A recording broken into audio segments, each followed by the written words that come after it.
All right, here we go. Welcome to the stream. Just gonna get right into it here. Looking at ETH, we're having a little bit of a pullback in the midday here. Actually, I think market's just closed, so this is really the end of the day for stock market. But we've had a nice move up. Since putting in this low, sort of deviating below the local range. Since last time we spoke, we talked about how this inefficiency needed to get filled, and that was really what we were looking for, was to get some price action in this area before making a directional change, either up or down. So it looks like we did get some of that. We came up, we didn't fill it, but we came up to around 1750. Filled in some of that. Weren't able to go up from there. We ended up actually going down. Don't fade the squiggle. Went down right where the squiggle was. Found a bottom at 1530 or so, depending on your exchange, and have had a nice reaction to the upside since. Does appear to be forming a bit of a, not perfect, but structurally an inverse head and shoulder. So I'd like to see that play out. Again, not perfect. This isn't really a pattern that I'd be looking to trade, but it is something we can use as a tool to kind of give us an idea of the structure of this price and the recent price action.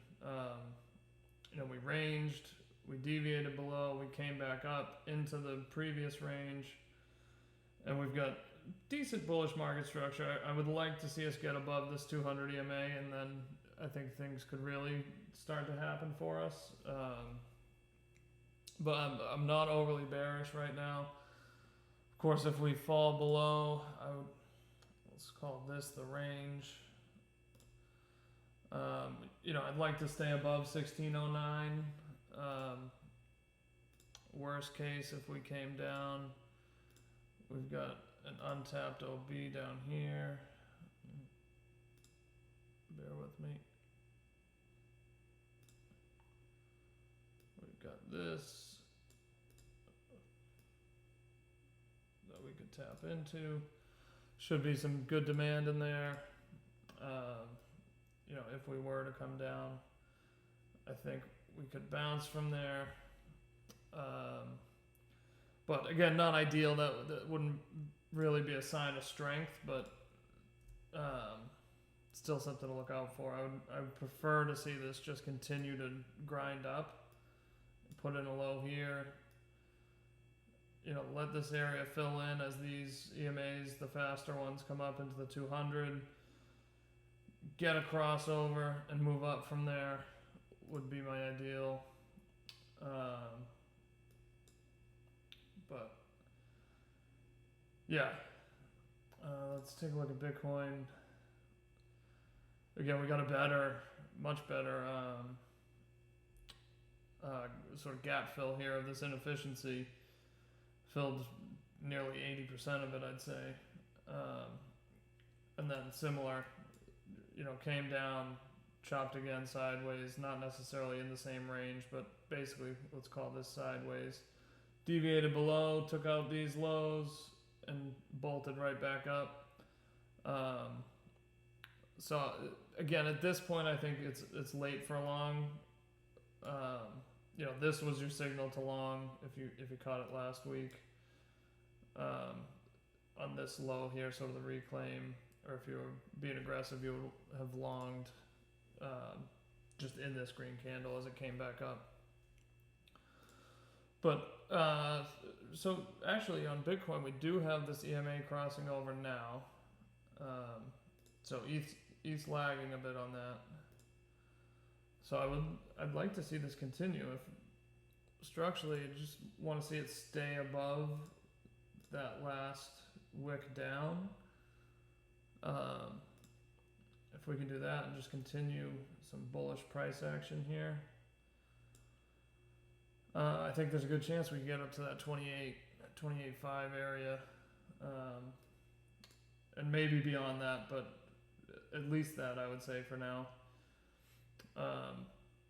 But like I said, if we fall below there, then it starts to look a little grim. It looks like maybe we just retested, bearish retest, and we'd probably come down from there. And if that's the case, then we're looking lower. We're looking 24K would be my first real area where I'd start to get interested. 24.3, somewhere in here. But that's a bridge that we'll cross when we get to it. For now, I'm just looking.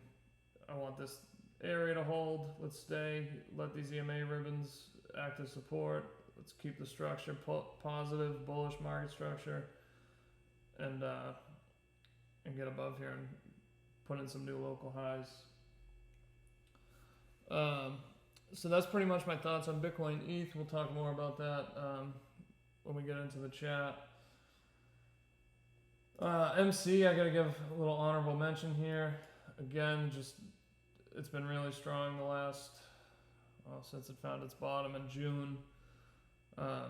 Chopped sideways, but has been strong, has been outperforming. Currently, there's a proposal we can talk about if you guys have any questions about it. But basically, there's a proposal to swap the tokens 100 to 1 for Beam, or 1 to 100, I guess. Beam being their new Avalanche subnet that's sort of tailor-made for gaming. And this would sort of realign the brand with what the product is ultimately. And you can read through the proposal to see more about that. But basically, MC has a consensus, I guess, or just a public opinion that it's a play-to-earn DAO, which is how it started, but it's evolved and it's become so much more than that. It's a venture fund. It's it's a decentralized DAO. It's getting into the infrastructure and building a chain and building marketplace and all these other things. So they're talking about pivoting to a Beam token instead of an MC token.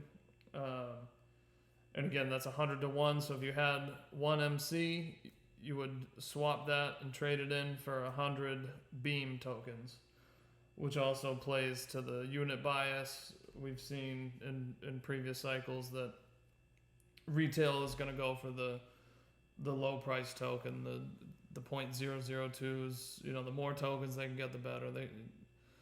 It's costs a lot of money right now to buy, even 100,000 MC tokens would cost you what, 30 grand? 100,000 Beam tokens would cost you 3 grand. No, less, $300. So, for 3 grand, you can have 3 million tokens. Don't quote me on that. That's math that I'm doing in my head, but that's the idea. People want a lot of tokens. For 3 grand, I can buy 3 million tokens. If it goes to $1, that's going to be that's what's going through retail's minds. I can turn 3 grand into $3 million. So it's just a little more attractive, I guess, to retail. Same with Dogecoin and all the other super high supply coins that have a very low price. There's always retail that believes they're going to go to $1. Where the more sophisticated investors understand supply and fully diluted valuation, thing like that. So nothing's changing in terms of the FDV. No one's getting diluted. It's basically just a rebase and swapping for a new token name. So yeah, just wanted to give a little shout out to Merit Circle there. GMX also doing pretty well. It's another one of my bags right now.